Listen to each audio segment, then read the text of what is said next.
బయట అమ్మే దోసను మన ఇంట్లో ఎలా ప్రిపేర్ చేసుకోవాలో చూద్దామండి. ఇప్పుడు ముందుగా నేను పావు కేజీ పప్పుని నానబెట్టాను. అది నానబెట్టి మనం రాయలన్నీ చూసుకున్న తర్వాత మనం కొంచెం కొంచెంగా పప్పుని గ్రైండర్ ఆడించుకున్న తర్వాత మనం ఏం తీసుకోవాలనేది ఇప్పుడు మీకు చూపిస్తున్నాను. నేను రాత్రి నానబెట్టిన పప్పుని తీసుకున్నాను. అలాగే 2-3 స్పూన్స్ మనం రెడ్ కలర్ బ్రౌన్ కలర్లో రావాలి అంటే మనం దోసల్ని ఈ విధంగా మనం నానబెట్టిన మెంతులను ఉపయోగించుకోవాలి. అవి బియ్యంతో పాటు నానబెట్టాను. అలాగే బియ్యం కూడా నానబెట్టుకోవాలి. మనం 1 కప్ తీసుకున్నట్లయితే మినపప్పుని 3 కప్స్ వరకు కూడా రైస్ తీసుకొని నానబెట్టుకోండి. దాంతోపాటు లేదా రైస్ పిండి ఉంటే పిండి ఆడించుకుని ఉన్నట్లయితే పిండి అయినా ఉపయోగించుకోవచ్చు.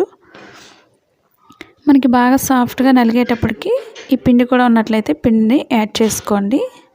అలాగే పిండితో పాటు వాటర్ కూడా కొంచెం యాడ్ చేసుకున్నట్లయితే మనకి చేతితో కలుపుకునే అవసరం లేకుండా పిండి అలాగే మినపప్పు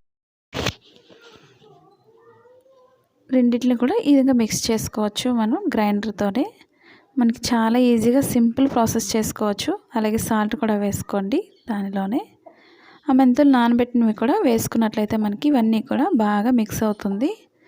మనకి టేస్ట్ అనేది కూడా చాలా బాగుంటుంది. దోస వేసుకోవడానికి మనకి మంచి కలర్ కూడా ఈ మెంతులు అవి వేయడం వల్ల చాలా మంచి కలర్ వస్తుంది. ఇప్పుడు ప్యాన్ హీట్ అయిన తర్వాత మనం ఒక గరిటెతోనే పిండి తీసుకొని ఈ విధంగా రౌండ్ చేసుకున్నట్లయితే మనం కొంచెం పిండిని తీసుకోండి. మనకి బాగా వేగుతుంది. మరీ ఎక్కువ వేసుకోకుండా ఒక గరిటె అయితే సరిపోతుంది. మొత్తం ప్యాన్ అంతా కూడా ఈ విధంగా తిప్పినట్లయితే మనకి చాలా నీట్గా వస్తుంది సన్నగా. ఇప్పుడు మనకు కొంచెం వేగిన తర్వాత కొంచెం ఆయిల్ వేసుకోండి. మనకి మంచి కలర్ వస్తుంది.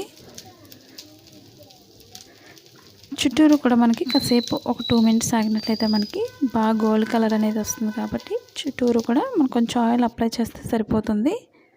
మనకి మంచి కలర్ని చాలా మంచి కలర్ వస్తుంది మెంతులు అవి వేసుకోవడం వల్ల. మీరు టర్న్ చేసుకుంటే చేసుకోవచ్చు, లేదా దాన్నే మనం రోల్లా చేసుకున్నట్లయితే మనకి పల్లీల చట్నీతో మనం టేస్ట్ చేస్తే చాలా బాగుంటుంది, క్రిస్పీగా ఉంటుంది. ఈ వీడియో మీకు నచ్చినట్లయితే లైక్ చేయండి, షేర్ చేయండి, సబ్స్క్రైబ్ చేయండి. Thank you for